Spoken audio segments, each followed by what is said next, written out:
We open episode 14 with the camera drifting through a traffic jam in downtown Argus. Inside an immaculately clean minivan, we find Ruby and Nora being driven by a hunched over and stressed out Tara.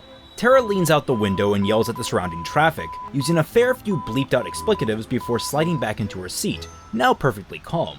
Ruby and Nora have pressed themselves as far away from Tara as possible, staring at her in abject shock at her language. "What? He cut me off." Ruby says, "Nora, I'm scared." And Nora replies, "Me too." Tara rolls her eyes and says, "Ah, come on, I've heard that uncle of yours. Man swears more than the sailors at the port." Ruby's shocked posture deflates at the mention of her uncle, and she mutters bitterly, "Only when he's not drunk." Nora catches Ruby's tone and says unconfidently, "I mean, he's not that bad." Ruby sighs. Can we change the topic?"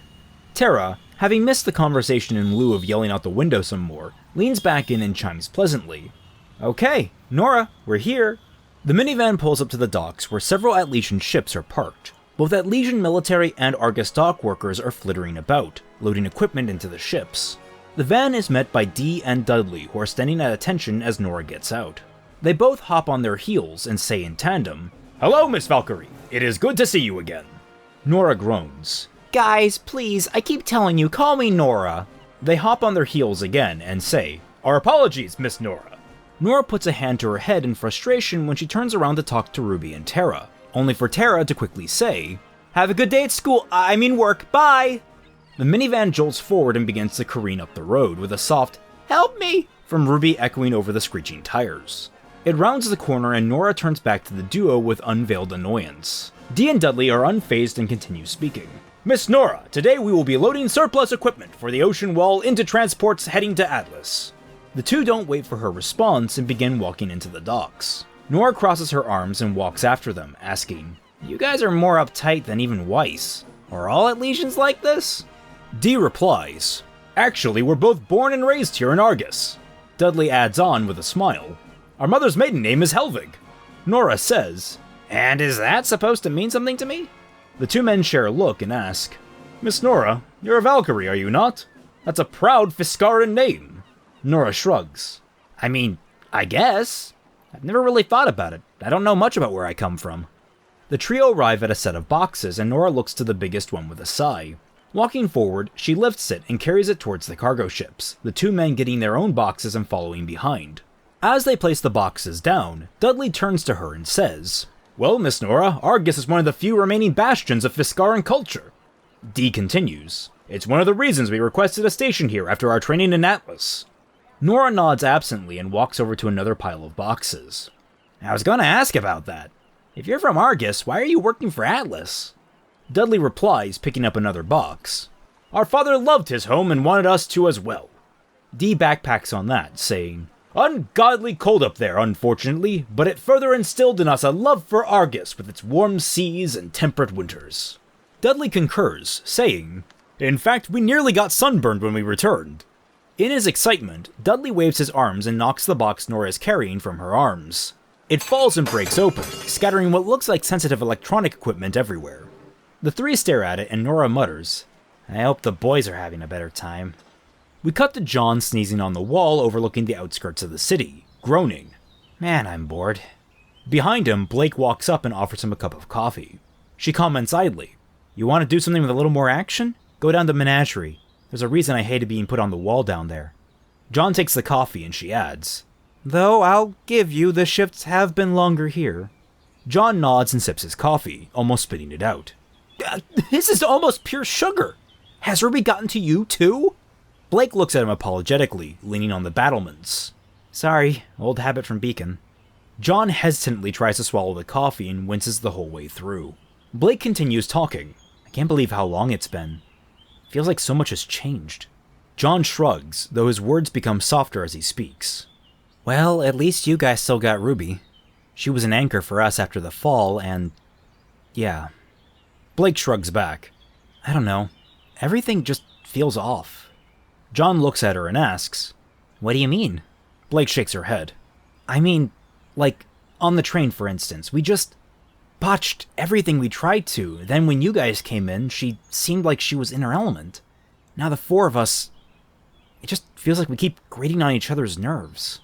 John raises a brow. Have you tried talking to Ruby about this? Blake shakes her head no. I wouldn't know where to start. It feels like a mess in my head. John comments wryly.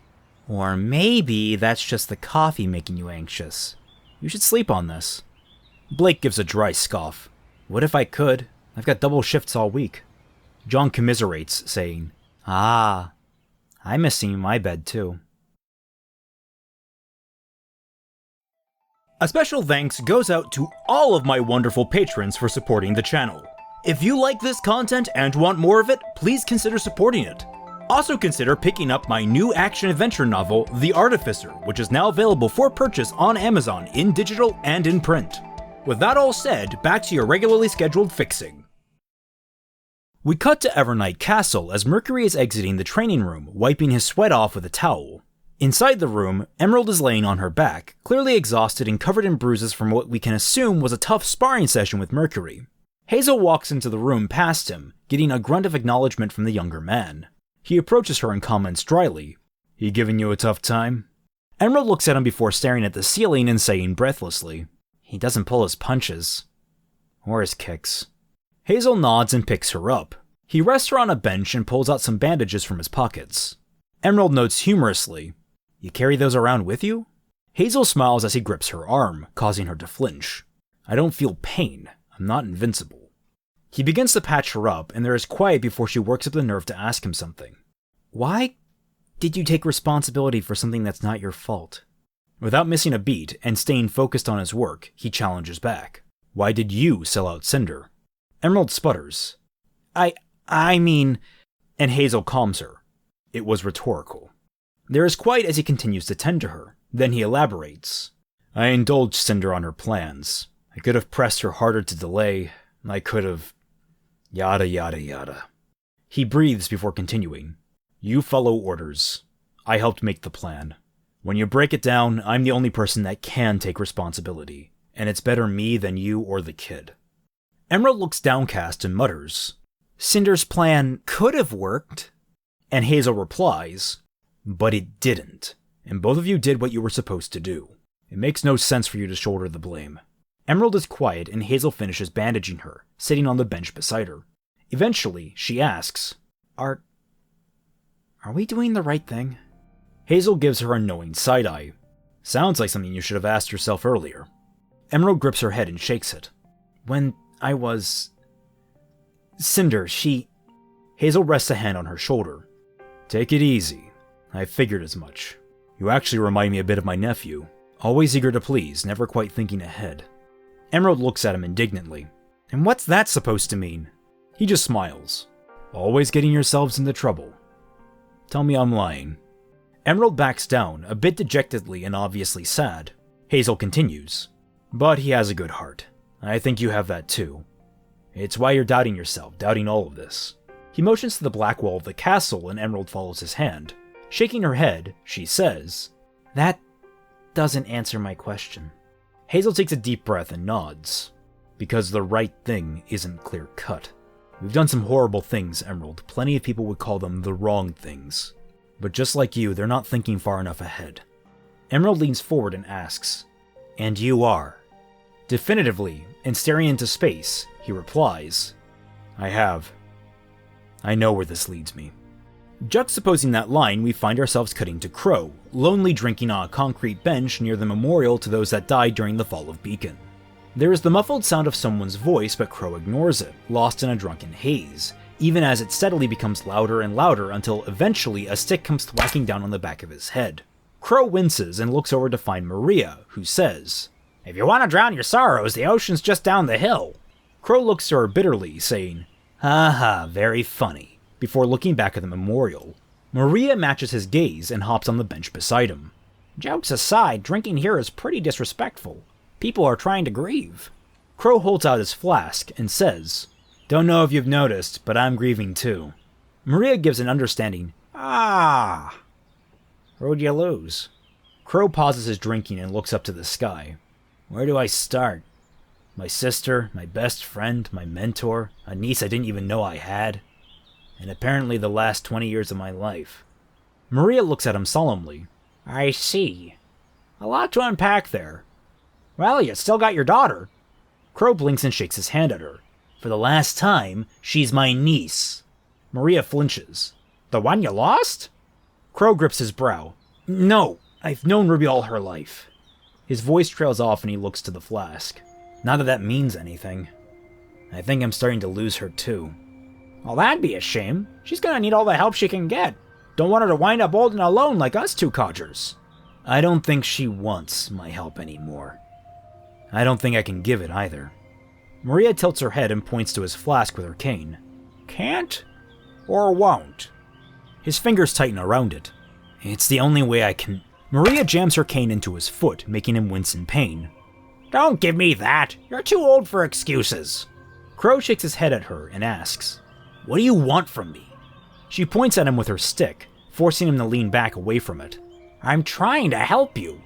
There are reasons you don't hear about the Grim Reaper anymore. Crow narrows his eyes and retorts, You got old and retired. She points more insistently. No, I made too many mistakes and gave up. Crow shakes his head in disbelief. You are a one-woman army, what would make you give up?